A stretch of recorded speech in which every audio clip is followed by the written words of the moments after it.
You may outgrow some things from your childhood, but you'll never outgrow the memories. Welcome to Ms. Mojo, and today we'll be counting down our picks for the top 10 90s toys we loved.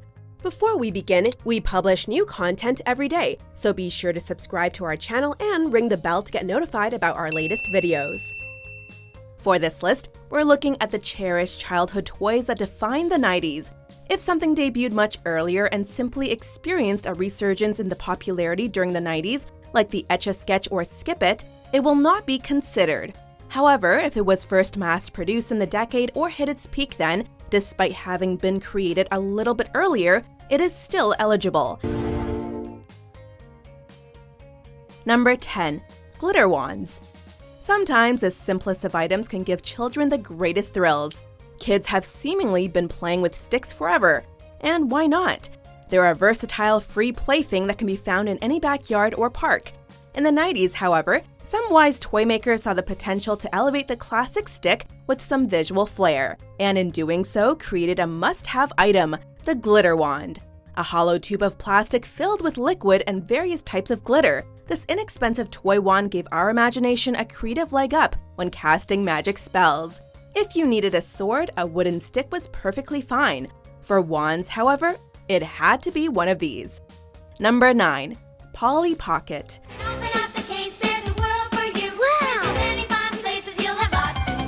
An entire dollhouse, complete with miniature figures that look like a makeup compact and conveniently fits into your pocket?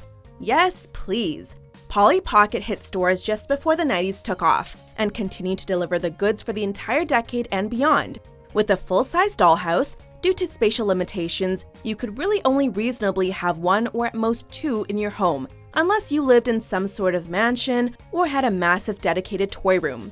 With Polly Pocket, though, continuously expanding your collection was half the fun. Number 8. Sky Dancers. The way these toy fairies took to the sky was pure magic. The concept was simple but brilliant. A pull-string helicopter toy packaged to look like a beautiful dancing fairy pirouetting through the air. Suffice it to say, with their own spin-off TV series, their impact on 90s pop culture was substantial. Sky Dancers first appeared on store shelves in 1994, quickly becoming a must-have toy for any young girl. As for parents, these toys were a reason to keep the ladder out, as they were constantly getting stuck in trees. To lose one was absolutely devastating. Number 7. Doodle Bears. As kids, most of us got in trouble at least once, if not many times, for drawing or coloring on surfaces we shouldn't have. Clothing, the walls, your little sibling's face, it seemed like every potential canvas was grounds for a scolding. I throw open my arms, it's rosy on my chest, 'cause I'm the Doodle Bear, the original Doodle Bear. And then one day your parents gave you the stuffed animal and everything changed. You were finally allowed to scribble on something that wasn't paper, and it was totally okay. Even better, you didn't burst into tears when you overdid it and suddenly realized that you'd ruined one of your favorite possessions. With its machine-washable material, Doodle Bear was designed to get messy. Just don't accidentally use a permanent marker. Number 6. Electronic Dream Phone. Who's got a crush on you? Hello, hunks! Mom and Dad might have not been willing to let you use a real phone in your room like you wanted, but this was the next best thing. On the plus side, your parents couldn't eavesdrop on the conversations you were having with boys on this phone. The drawback? Well, the boys weren't real. But hey, with a couple of girlfriends over, Dream Phone was not only tons of fun, but also an opportunity to practice crushing and talking to boys without all the heartbreak and embarrassment. Part detective game in the style of Clue, part fantasy wish fulfillment. No slumber party was complete without it. Number 5. Baby All Gone.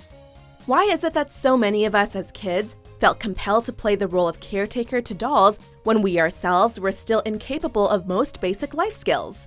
Daddy, watch me feed my baby all gone. My baby all gone. Whether it's human nature to care for others, a result of our desire to mimic our parents, or simply the default thing to do when given a doll, Baby All Gone made for a satisfying play experience the likes of which few other dolls could compete with. It actually ate food. Well, not really, but to our undiscerning young eyes, it sure looked like it. Clearly, this 90s toys found a winning formula, as new models continue to sell well, even decades later. Number 4. Bop It. It commands, you obey. Bop it. Twist it. Ever wonder why shows aimed at children are so darn colorful and hectic? Because kids are highly receptive to sensory stimulation. Long before fidget spinners and fidget cubes came along to occupy the idle hands of children, Bop It was delivering a similarly satisfying textural experience. Bop it! Twist it! Pull it! Hammer it! What? A computerized game of Simon Says with a seriously fun bit of packaging. Bop It was one of those rare toys that your parents actually wanted to have a turn with too. Bop it, twist it, pull it. The first generation of this game might have only had 3 inputs, but it was more than enough to keep us occupied for hours of fun in the 90s. Number 3.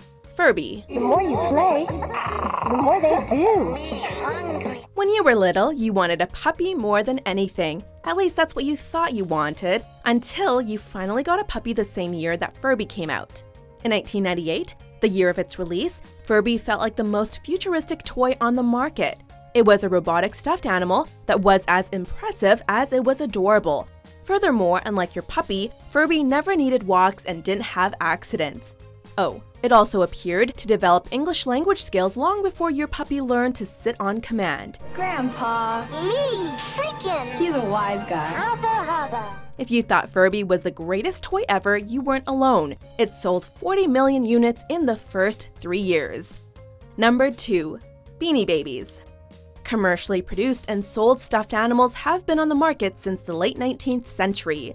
So you'd think that by the 1990s, roughly a century later, anyone just getting into the industry would have been a little too late to the party to make a serious impact. And sure enough, in the early 90s, TY struggled to generate interest. And then, sometime around 1995 to 1996, their Beanie Babies suddenly became a massive phenomena. These little stuffed animals were the most desired collectible item of their time. And if you were alive during that golden era, we bet you had at least one, if not a bed full of them. My sister had Hoppity, and then my aunt got me Flippity and Floppity. And now I have Hippity, Hoppity, and Floppity. Before we unveil our top pick, here is an honorable mention. It's locked. Only my secret code unlocks it. Maybe my name's code. In your dreams. Number 1. Tamagotchi. Oh, are you hungry? Oh, no. By all means, feed it. Play till your heart's content. To this day, parents sacrifice the life of one goldfish after another to satisfy their kids' desire to own a pet, telling themselves that it's just about teaching responsibility. In the 90s, however, the goldfish population was given a brief reprieve when a brilliant Japanese inventor by the name of Akimaita invented this little virtual pet. Alright, we don't actually know how Tamagotchi affected goldfish sales, but we can say that this portable egg-shaped computer program was the most important thing to hit schoolyards in the 90s. It was simple, satisfying, totally addictive, and it actually taught us about cycles of life, because our parents couldn't just secretly replace it when it died. Do you agree with our picks? Check out these other great clips from Ms. Mojo and subscribe for new videos every day.